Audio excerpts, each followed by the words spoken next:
before. We're breaking through, their propaganda we can see right through.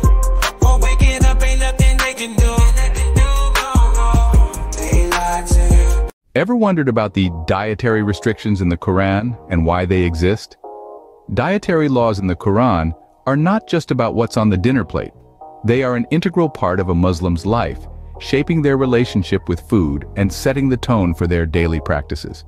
These laws are inextricably tied to the concepts of halal and haram, two Arabic terms often heard in discussions about Islamic dietary laws.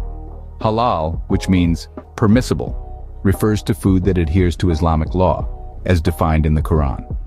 On the other hand, haram, meaning forbidden, points to food and activities that are explicitly prohibited. These dietary laws, while seemingly complex, serve as a guide to healthy and ethical living.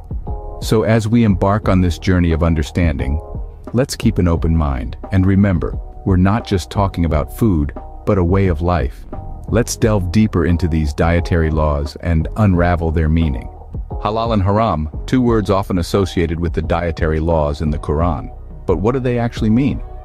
In Arabic, halal means permissible or lawful. It refers to anything that is allowed under Islamic law, as defined in the Quran.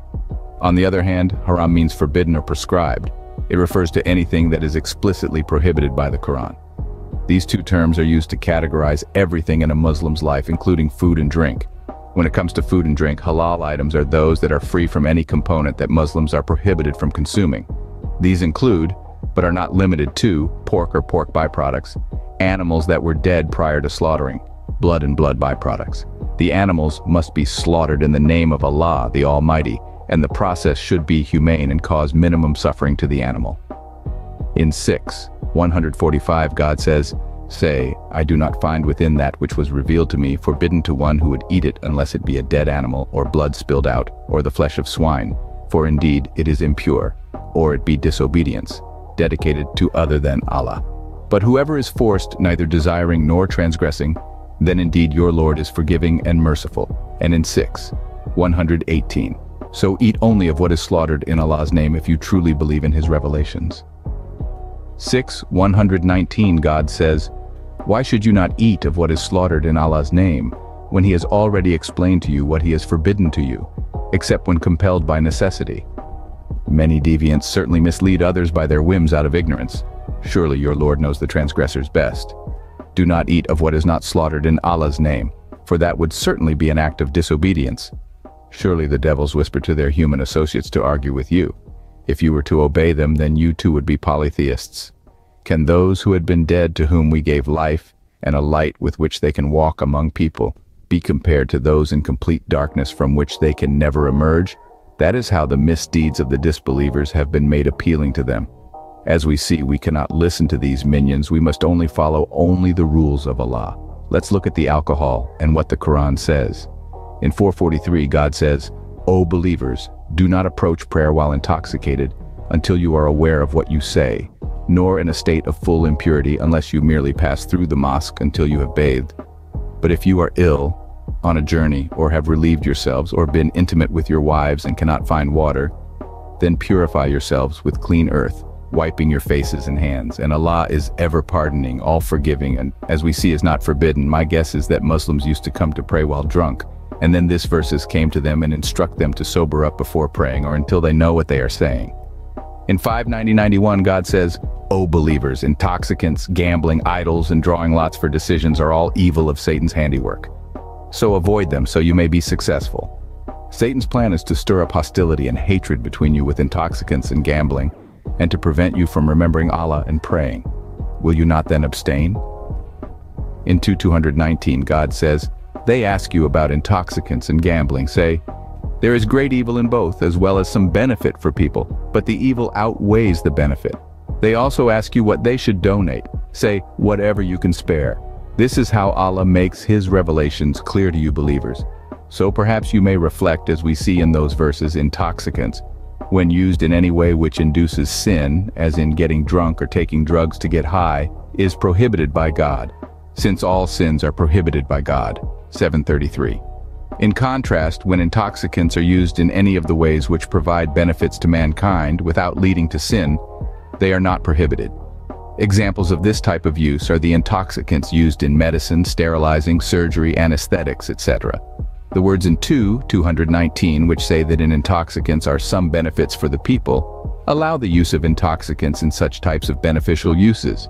Even the plant called marijuana has many benefits for humanity, yet ignorant, so-called sheikhs, has prohibited that medical plant. How a plant created by God to heal humans can be prohibited is a medicine for many diseases and should be used. Imagine how many sick and in pain Muslims could benefit from that plant, but they have been brainwashed to believe is forbidden. In 6:116, God says, "If you were to obey most of those on earth, they would lead you away from Allah's way." They follow nothing but assumptions and do nothing but guess. As this verse states, don't follow blindly the majority. The Quran laws serve as a form of spiritual discipline and are meant to enhance one's mindfulness and consciousness of Allah in daily life. They remind Muslims that they should consume only what is good and pure, not just for their bodies, but also for their souls. They say that dogs are forbidden, but the Quran says otherwise. Here it clearly says that we can eat their catch while hunting, and to say the name of Allah over it. This mushriks always create their own laws. They are wicked. There are certain dietary practices that are not in the Quran, that they lied and created their own rules to fool us. They are classified as makruh, discouraged, and mustahab, recommended. Now let's delve a bit deeper into these two terms they created, shall we? Makruh refers to actions that are discouraged but not outright sinful. Think of makruh as the gray area between the black and white. It's not a sin to partake in makruh actions, but avoiding them is seen as virtuous. An example of this would be eating with your left hand. While it's not forbidden, it's generally discouraged due to the Prophet practice of eating with his right hand.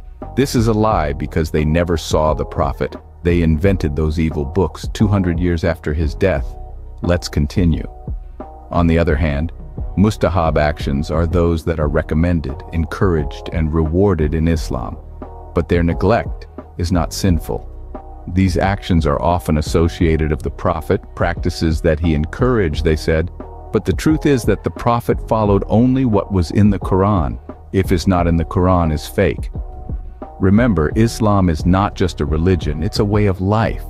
The Quran guides every aspect of a Muslim's life, from the major milestones to the most minute daily routines. And understanding the haram and halal can truly enhance this journey. Furthermore, these laws are a means to maintain physical health.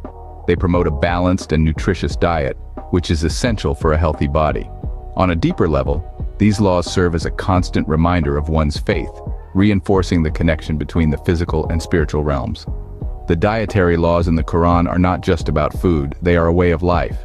Throughout this exploration, we've underscored the significance of adhering to these dietary laws. They are much more than mere rules. They are a path to a healthier lifestyle, a deeper connection with the divine, and a greater sense of community.